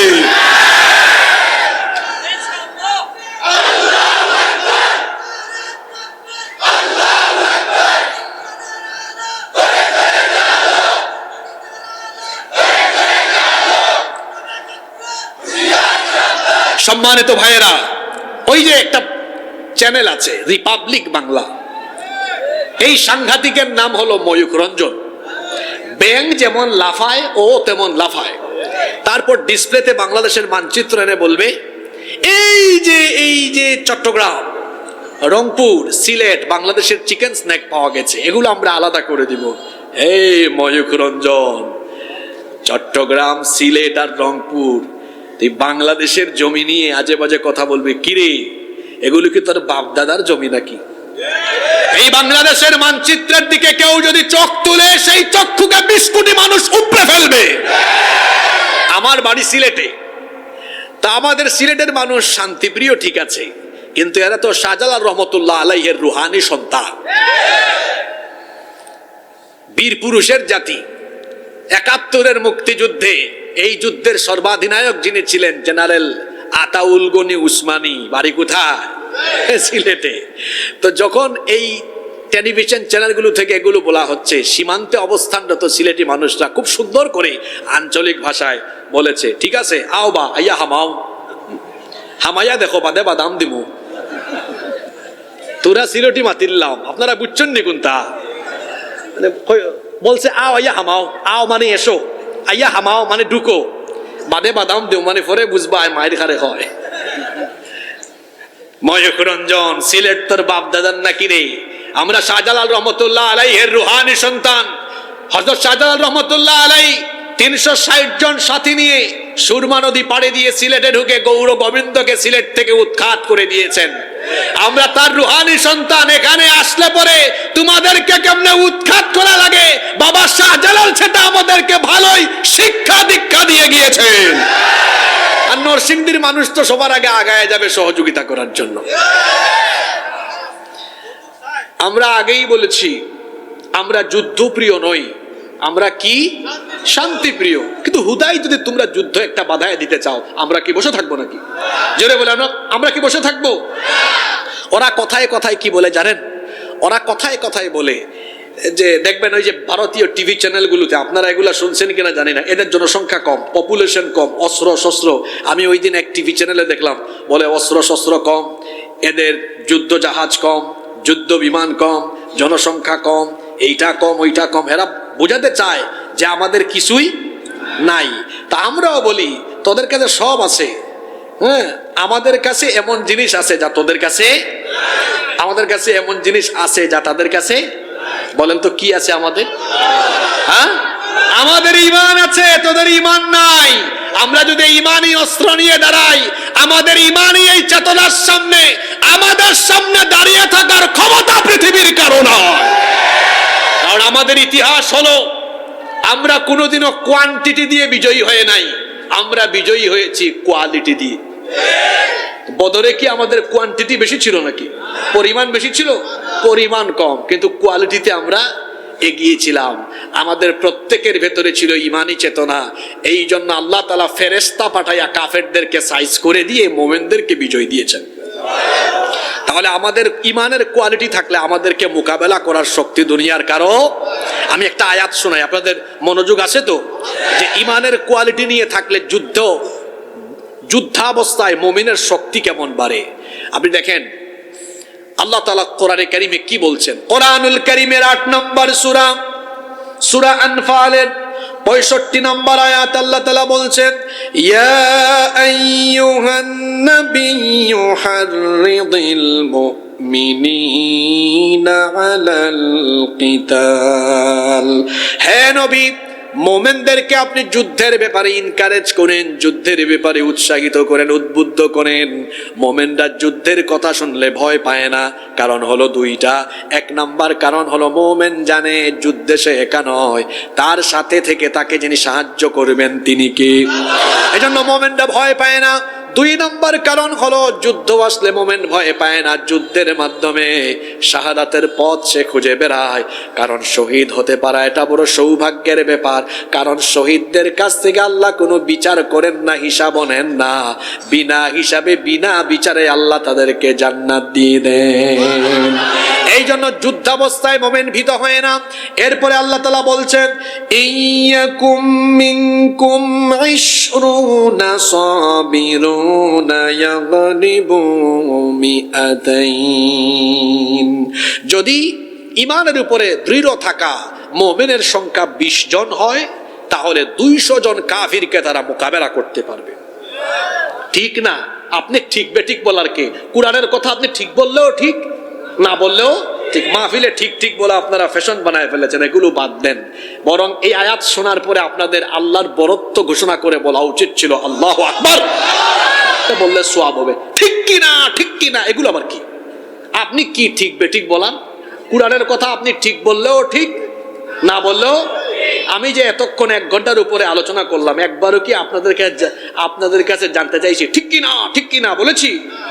আপনি কি রায় দিবেন ঠিক কিনা? কোরআনের কথা এমনি সব ঠিক, আমি আপনি বেঠিক, কোরআন। আল্লাহ তাআলা বলছেন ঈমানের উপরে দৃঢ় থাকা 20 জন ব্যক্তি যদি হয়, 200 জন কাফেরকে তারা হারায় দিবে। আয়াত কিন্তু শেষ না, শুনেন এরপরে আল্লাহ কি বলছেন। আল্লাহ বলছেন, ওয়া ইয়াকুম মিনকুম মিআতুন ইয়াগলিবু আলফাম মিনাল্লাযীনা কাফারু বিআন্নাহুম কওমুন লা ইয়াফকাহুন। আর যদি ঈমানের উপরে দৃঢ় থাকা মুমিনের সংখ্যা 100 জন হয়, তাহলে 1000 কাফেরকে তারা পরাজিত করতে পারে। দেখি তো নরসিংদীর মানুষ কেমন হিসাব বুঝে। 20 জনে 200, 100 জনে 1000। তাহলে বলেন তো পার পারসন এক একজনের উপরে কয়জন কাফের পড়ে? হ্যাঁ, কয়জন? তাহলে সূরা আনফালের 65 নম্বর আয়াত থেকে আল্লাহ, এটা আমার হিসাব, আল্লাহর হিসাব। তার মানে যুদ্ধের সময় এক একজন মুমিনের গায়ে 10 জনকে মোকাবেলার শক্তি দান করে দেন কে? আচ্ছা, খায়বারের যুদ্ধের কথা মনে আছে? হযরত আলী রাদিয়াল্লাহু আনহু খায়বারের যুদ্ধে এক হাতে তলোয়ার আরেক হাতে কপাট নিয়ে তারপরে কাফেরদেরকে সাইজ করে দিয়েছেন। আলী রাদিয়াল্লাহু আনহুর এই বীরত্ব গাথা যখন সব দিকে ছড়িয়ে পড়ল, তিনি লোকদের সামনে খায়বারের ওই কপাটটা পরবর্তীতে আর তুলতে পারেন নাই, তিনি লজ্জা পেয়ে গিয়েছিলেন। রাসূল বলেছেন, আলী লজ্জা পেও না, কাফিরদেরকে সাইজ করার জন্য খায়বারের বিজয়ের দিনে আল্লাহ তোমার গায়ে এত শক্তি ঢেলে দিয়েছেন। সুবহানাল্লাহ। এই আয়াত কি বলছে? 20 জনে 200, 100 জনে 1000। তাইলে একজন সমান, জোরে বলেন, একজন সমান। যাদের ইমানের ব্যাটারিতে চার্জ চলে গিয়েছিল, আজকে ব্যাটারি ফুল লুট করে নেন। ওরা যে বলে আমাদের সংখ্যা কম, পিষে ফেলবে, ব্যাককলের দল। ওরা তো হিসাবই বুঝে না। আমাদের 20 কোটি জনগণ, এখান থেকে 14 কোটি মুসলমান আছে। এরা কোয়ান্টিটিতে 14 কোটি হলেও ইমান নিয়ে দাঁড়ালে কোয়ালিটিতে হলো 14 কোটি গুণ 10 সমান 100। কথা বলেন না কেন? 140 কোটি। ওদের জনসংখ্যা 130 কোটি, সেখানে আবার 30 কোটি আমাদের ভাই। ওখানে আবার 30 কোটিকে গুণ মারেন 10 দিয়ে, কত হয়? 300 কোটি। আর এইদিকে 140 কোটি, মোট 440 কোটি হয়ে গেছে। মানে সংখ্যায় 30 যোগ 14, 44 কোটি, কিন্তু কোয়ালিটিতে, শক্তিতে এরা কতজনের সমান? কথা বলে না। 400। এটা কি আমার বানানো হিসাব নাকি? 440 কোটি। আপনাদের এলাকা কি পাটাপুতাইল বলেন না শিলপাটা বলেন? শিল পাটার মাঝখানে যা পড়ে তা যেমন এবলা থেবলা হয়ে যায়, এই উগ্রবাদীরা যদি আমাদের শান্তিপ্রিয় মুসলমানদের উপরে ঝাঁপিয়ে পড়ে, এইদিকে 14 কোটি ওইদিকে 30 কোটি, তারা যখন পূর্ণাঙ্গ শক্তি নিয়ে দাঁড়াবে তখন 440 কোটির কোয়ালিটিতে রূপান্তর হয়ে এই উগ্রবাদীদের পরিণতি এমন করবে, শিল পাটার মাঝখানে পড়লে যা হয় ঠিক তেমনি 30 আর 10-এর মাঝখানে পড়লে উগ্রবাদীরা এবলা থেবলা হয়ে যাবে। হিন্দুস্তানে একটি ভয়াবহ যুদ্ধ হবে। 1500 বছর আগে বলেছেন মুহাম্মাদুর রাসূলুল্লাহ সাল্লাল্লাহু আলাইহি ওয়াসাল্লাম, এই যুদ্ধে অংশ নেওয়া প্রতিটি মুসলমানকে আল্লাহ তাআলা জাহান্নাম থেকে মুক্তি দিয়ে দিবেন। আমি কিন্তু আমার আলোচনায় যেখানে ছিলাম ওখানেই রেখেছি। ওই যে বলছিলাম ঈসা আলাইহিস সালাম এসে ভাষণ দিবেন, এরপরে বলছিলাম যে এই উম্মতের দুটি দলকে আল্লাহ জাহান্নাম থেকে মুক্তি দিবেন। কয়টা দল?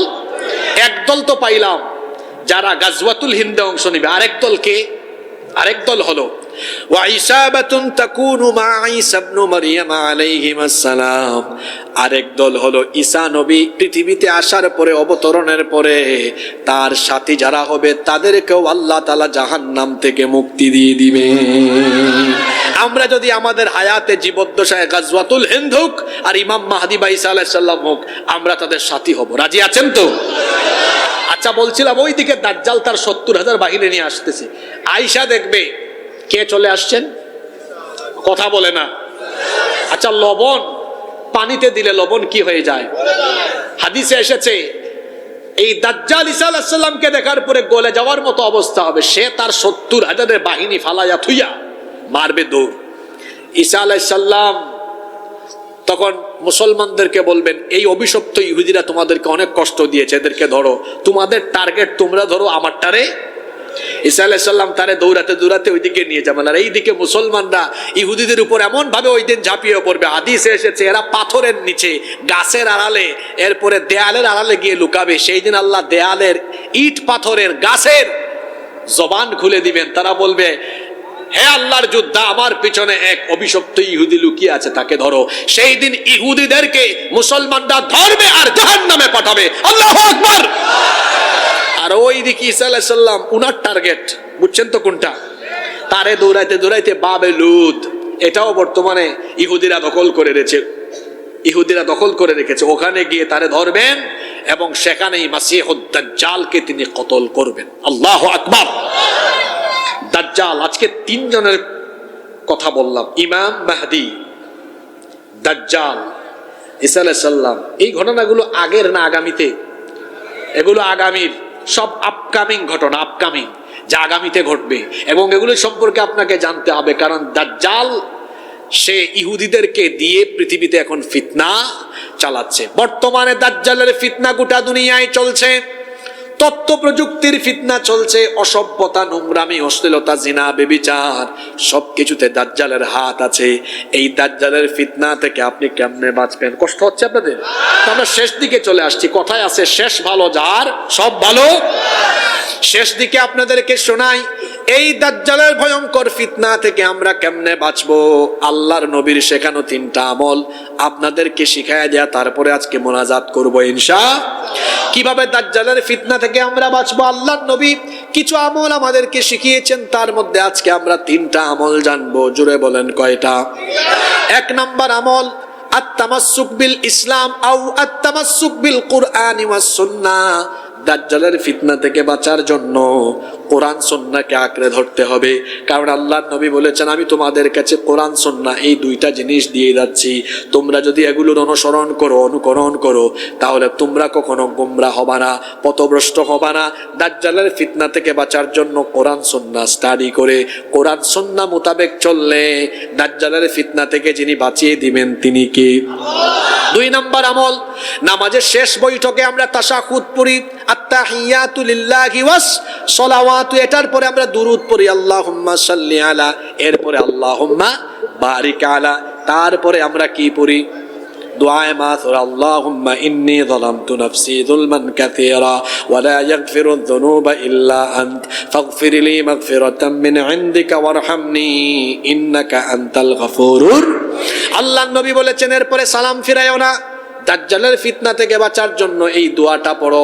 আল্লাহর নবী দোয়া শিখিয়েছেন, আল্লাহুম্মা ইন্নী আউযু বিকা মিন আযাবিল কবর ওয়া মিন আযাবি জাহান্নাম ওয়া মিন ফিতনাতিল মাহইয়া ওয়াল মামাত ওয়া মিন ফিতনাতিল মাসীহিদ দাজ্জাল। এই দোয়াটা কে কে পারেন?